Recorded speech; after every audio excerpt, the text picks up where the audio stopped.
Hello, this is Casey Budd, the Astro Muse. I have an interesting topic, an astro-inspired book review. Okay, Contact by Sagan. I gave it 4 stars. I thought it was a little slow in parts, but it really was super duper interesting at the end. It follows the movie pretty well. So I wasn't sure when I was about halfway into it if it was going to be worth reading it, since it followed the movie so closely and wasn't adding anything too notable. But when it got to the end part,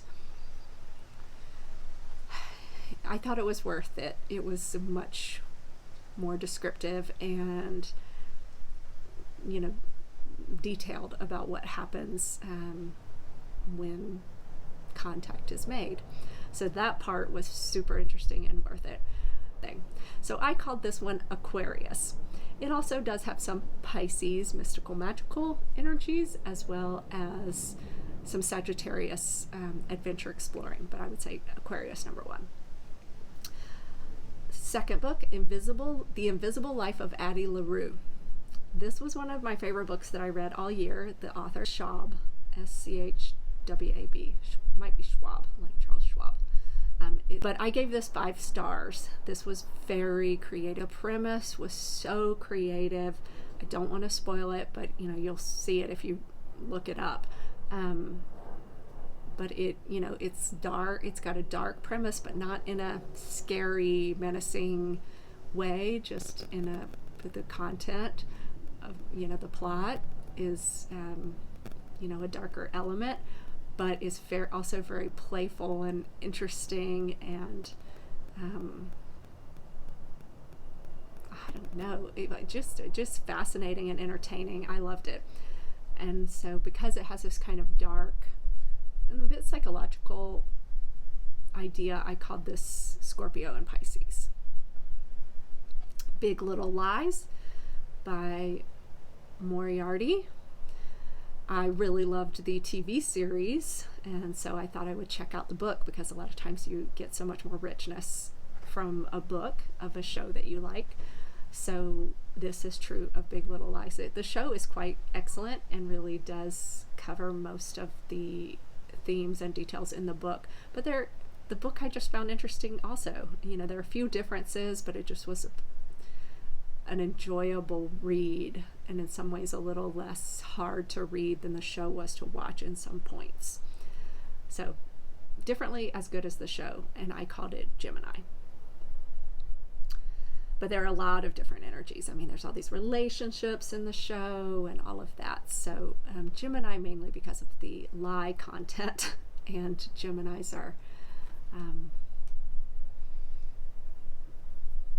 known for their complexity of thought, let's say. Journey to the Center of the Earth by Verne. This is a classic, so I mixed classics with currents and recently current books. I gave this one 4 stars. I really enjoyed it. It was better than I expected. It was really fascinating and just super adventurous, and just a great, interesting concept. I really liked it. Sagittarius because of the high adventure and a kind of exploration nature of it. 2001 by Clark. I also gave this 5 stars. I really loved the movie and had always wanted to read the book. I thought it was really excellent. It was different from the movie in places, and so that was interesting to kind of be surprised by what was happening at one point in the book. And it gave a much more comprehensive explanation of the monoliths, and the ending was also a lot more complex and described. So you get a lot more information about what's going on. And it's a series. I didn't read the rest of the series, but I might one day. But I felt like I got kind of what I wanted out of just reading the first one. It's very Aquarius. Ready Player One by Klein. This was probably my other favorite book that I read this year. I mean, I was kind of a nerd as a child. I really loved video games. So if you really liked video games as a kid, particularly if you grew up in the 80s, this is your book. I mean, because this book is about 80s video games. So, but it's a great story too. I mean, it's just so creative and so adventurous and so descriptive and fun, and I mean, it just absolutely kept my attention. And I wasn't like that super nerdy. I did a lot of different things, but I grew up in a pretty small town with not that much going on, so I had to entertain myself. Video games did the trick when it was too hot to go outside. So yeah, Ready Player One and also Ready Player Two. I gave them both 5 stars. So Ready Player Two was the sequel, and it was almost as good as the first one. Oh, and both of these books, I said they're probably predominantly Leo, because Leo is associated with games, and I have a lot of Leo. I have like 3 planets in the 5th house and my North Node in the 5th house, which is the Leo area of the chart. My sun is there and is in trine to the ascendant, which gives me like a Leo-ish ascendant vibe too. So I have a lot of Leo. I love games. So I loved these stories. But yeah, so I would say they're probably Leo 1, and then there's an Aries component because there's kind of a, the plot has some like fighting. And video games too have this kind of shooting. In some cases, you're like shooting the asteroid starship and stuff. I never played like shoot people games. So that's an Aries kind of vibe. And then Sagittarius, because there's definitely like an exploration and a journey and a kind of like a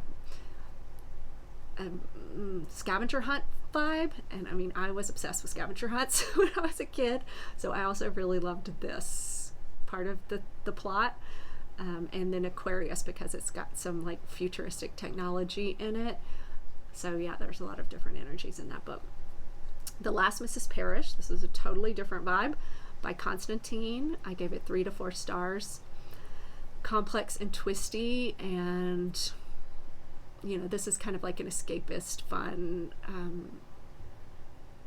fast-paced kind of book. I call it Capricorn and Scorpio because it has some status and that sort of theme in it, as well as a Scorpio kind of like psychological, twisted kind of energy. My Oxford Year by Whelan, I gave it 3 to 4 stars. I really love Julia Whelan as an Audible reader, and this was her first novel, so she tried writing a novel, and it's pretty good.